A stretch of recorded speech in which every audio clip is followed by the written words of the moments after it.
Wani police स्टेशनचे ठाणेदार यांच्या विरोधात आदिवासी महिलेची पोलीस अधीक्षक यांच्याकडे तक्रार.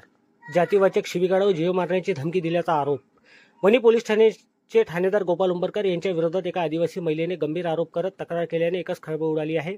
वणी येथील तहसील कार्यालयासमोर चहाचे दुकान चालवणाऱ्या आदिवासी समाजातील महिला रीना नंदू जुमनाके यांनी वणी पोलीस ठाण्यातील ठाणेदारावर अत्यंत गंभीर स्वरूपाचे आरोप केले आहे.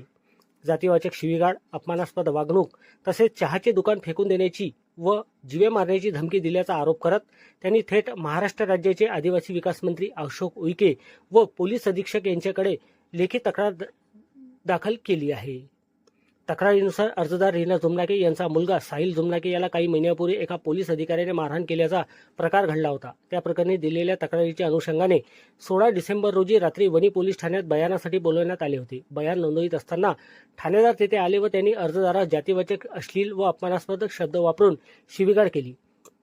तसेच तुझे चहाचे दुकान फेकून देईन, तहसील समोर दुकान टाकू देणार नाही अशी धमकी दिल्याचा आरोप आहे. या घटनेमुळे स्वतःसह मुलाचा शारीरिक व मानसिक छळ झाल्याचे नमूद करत सार्वजनिक ठिकाणी अपमान केल्याने आणि जीवे मारण्याची धमकी दिल्याने संबंधित ठाणेदाराविरोधात उचित कारवाई करण्यात यावी व गुन्हा दाखल करण्यात यावा अशी मागणी करण्यात आली आहे.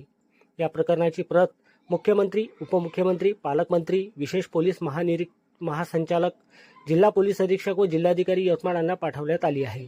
प्रकरण उघडकीस आल्यानंतर वणी शहरात खळबळ उडाली असून संबंधित प्रकरणात वरिष्ठ पातळीवरून तातडीची चौकशी व कारवाई होणार का याकडे सर्वांचे लक्ष लागले आहे. या संदर्भात वणी पोलीस स्टेशनचे ठाणेदार गोपाल उंबरकर यांच्याशी संपर्क साधला असता त्यांनी सांगितले की चहा विक्रेत्या महिलेचा मुलगा हा अवैध व्यावसायिकांचा पंटर असल्याच्या संशयावरून पोलिसांनी त्याचा मोबाईल ताब्यात घेतला होता. तक्रारदार महिलेला कुठल्याही प्रकारच्या अर्वाच्य भाषा किंवा जातीवाचक शब्द बोललो नाही. मुलाच्या बचावासाठी सदर महिलेने माझ्याविरुद्ध खोटी तक्रार केली आहे अशी प्रतिक्रिया ठाणेदार गोपाल उंबरकर यांनी दिली आहे.